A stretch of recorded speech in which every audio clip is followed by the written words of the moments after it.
Good morning, YouTube. The first thing that we're going to tackle today is this area rug. We're going to go ahead and give it a quick go over the best that we can, and then we have this flooring here that we're going to go ahead, we're going to CRB, and then we're just going to extract it with a hot water extraction. So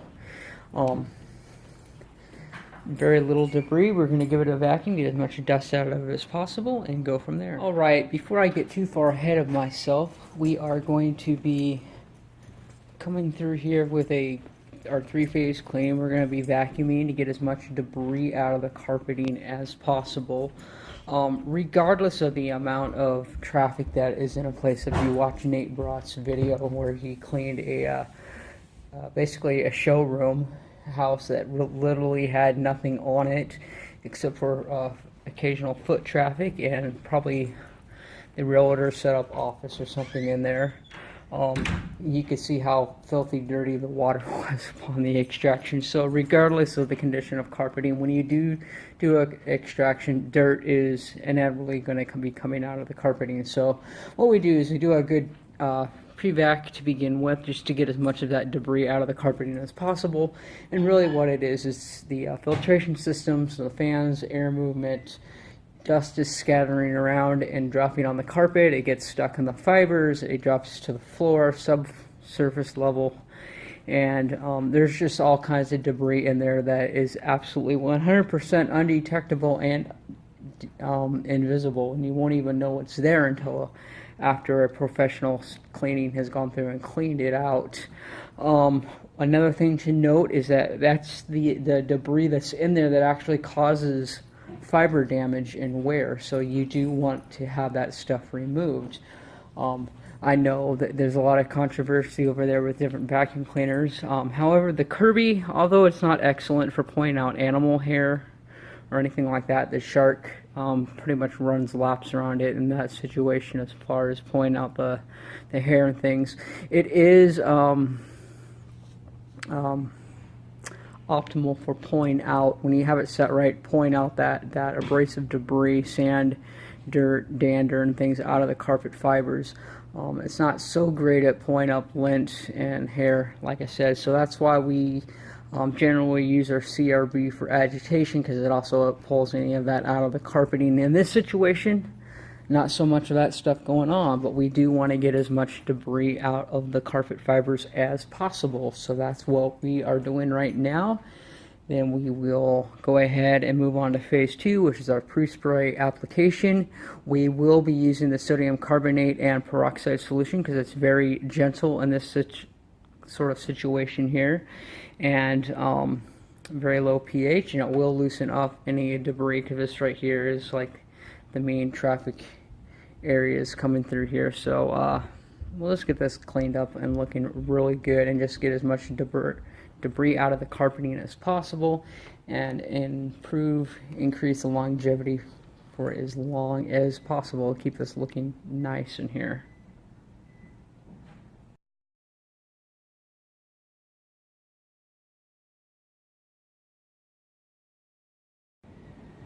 Alrighty here, so we've just completed with phase 1 with a good pre-vacuum going throughout all this area here. We made sure that we hit up the main traffic areas, coming through doorways, especially this one here. This is where people come in, take off their shoes here, and there isn't so much dirt and foot traffic coming in through here, but we just made sure to do a double vacuum across everything.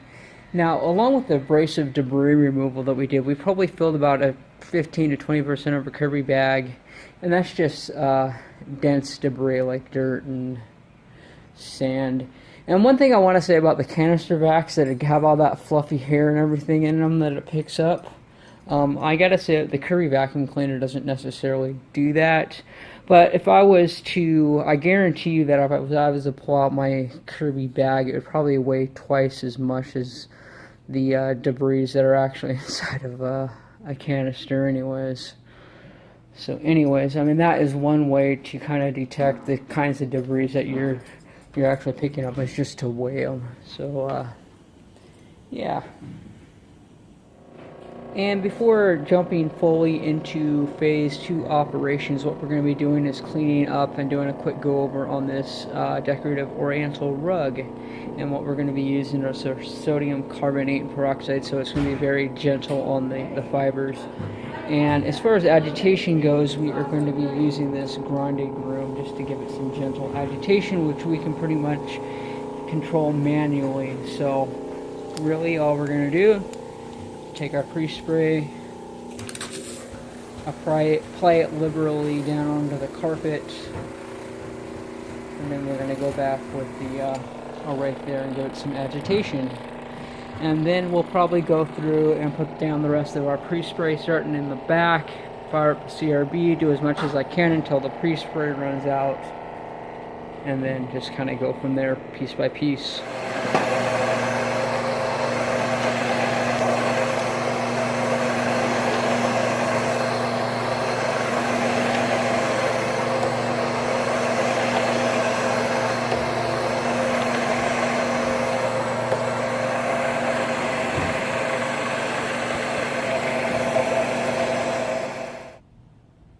Alright, so this is our CRB that we went ahead and did in here in the whole room. We went over the entire area.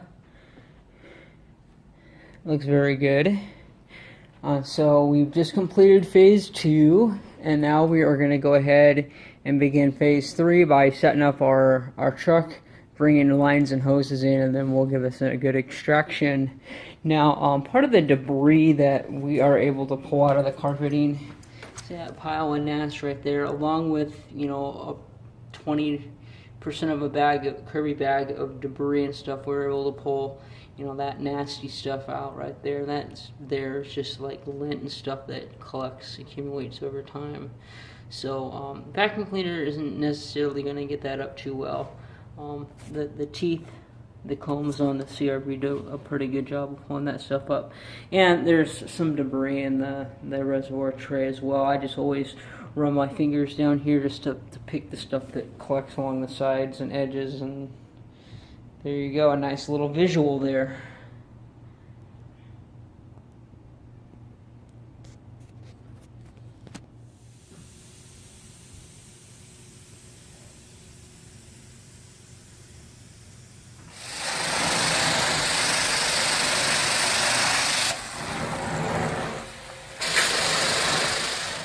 Alright, this area rug here turned out absolutely beautiful. There was another rug, but that one there that's rolled up and sitting on the coffee table was made and dyed in Laos, or Nepal, I'm sorry. And I am not going to touch it with anything, because you never know what these foreign dyes are going to do on you, so you're better off just not even touching them unless you really feel comfortable about rugs. For me, I'm not that confident.